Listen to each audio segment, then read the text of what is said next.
Tonight, you're going to meet a woman learning to cope after losing her sense of smell and taste due to COVID-19. KIRO 7's Dee Sun has an in-depth look at some of the life-altering side effects and shows us where patients are turning for help.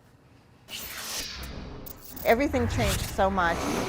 We're all living in a different world, but for COVID survivor and realtor Katherine Hansen, Let's go inside. it's a different life entirely. What are some things that you used to be able to easily do that now might be a little more difficult? Oh, almost everything. Katherine has lived without two of her senses, smell and taste, for almost a year. Have you tried to smell different spices to see what you Oh can? yeah, and that's very strange. No scent from spices, nor from her dogs. But I literally can't tell if they need a bath because I can't smell them. And that's when I know for sure. I'm not smelling anything. Katherine got sick with COVID-19 last March when the pandemic was just flaring. The virus hit her hard. Then I felt like I was suffocating from the inside. My lungs felt like they were on fire. I couldn't get a breath in. Plus, she experienced unimaginable fatigue. I couldn't speak, I couldn't talk, I couldn't text. Everything was exhausting. Were you ever worried for your life? Yeah, totally. I could say that window of time, the first 7 days, wasn't sure I was going to make it. Slowly, she started getting a little better. That's when she noticed food tasted weird, or rather, not at all.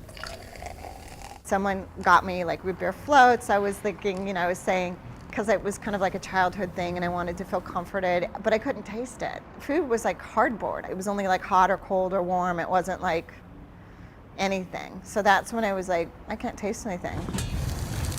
Katherine says cooking was a major part of her life. I had a keen sense of taste and smell. I love cooking. Now a 180. If I eat an orange or a tomato, it's almost the same thing, except for the texture. The pleasures of food, the rituals of preparing, savoring delicate flavors, now reduced to eating just for nutrition. And it's frustrating to try to cook something and see if the flavor's balanced, and I can't tell. I eat pretty bland food now, and if I'm not feeling it, I usually blend whatever it is up, and it's just easier, it's more palatable. Then there is safety. We humans still sometimes rely on our noses to tell us when something is wrong. Katherine had to buy another smoke detector. But I bought kind of a portable one, and it's right next to my bed, so that I've kind of been doing some safeguarding, absolutely. She says other symptoms persisted, or new ones like dizziness would pop up. Say almost 2 months in, when I'd get a setback, I thought, maybe I'm not out of the woods at all. Maybe this is a little time bomb inside of me. It took months, but she finally got into UW Medicine's long hauler clinic, one of the few in the country. The demand is increasing really fast. Dr. Aaron Bonnell directs the long hauler clinic. They connect patients who, like Katherine, are often dealing with a range of symptoms with teams of specialists. We've got all these tests. This is all my COVID. Preliminary studies from the UK show about 10% of people who get sick experience long COVID symptoms that last more than 3 weeks after infection is first detected. The number is much higher for patients who've been hospitalized. Is there any indication that some of these long-term symptoms could be permanent?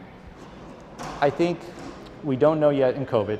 Dr. Bonnell says past studies, like ones on H1N1 patients, shed some light. In our past experience with patients with similar viral infections that led to some of the lung issues that we've seen, those patients often do struggle with issues even 5 to 10 years out. He says the most significant long-term impact is physical. Really profound effects on people's endurance and their energy levels. But next is brain fog, something Katherine also experiences. Their ability to think has changed. We'll laugh and I'll say that, me walking around my house trying to remember what I was just doing has become a form of exercise for me. Plus, there are mental health impacts. Depression, anxiety. Dr. Bonnell is urging people, both in medicine and otherwise, to pay attention and show support to survivors dealing with long COVID. We underweight things that are not death in this society. So we look all the time at the mortality figures, but we don't look at the quality of life figures in these patients. Katherine says raising awareness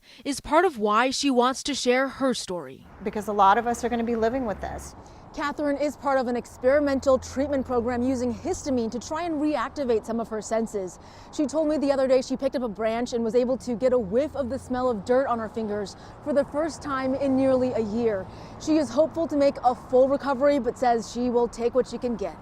In Seattle, Dee Dee Sun, KIRO 7 News.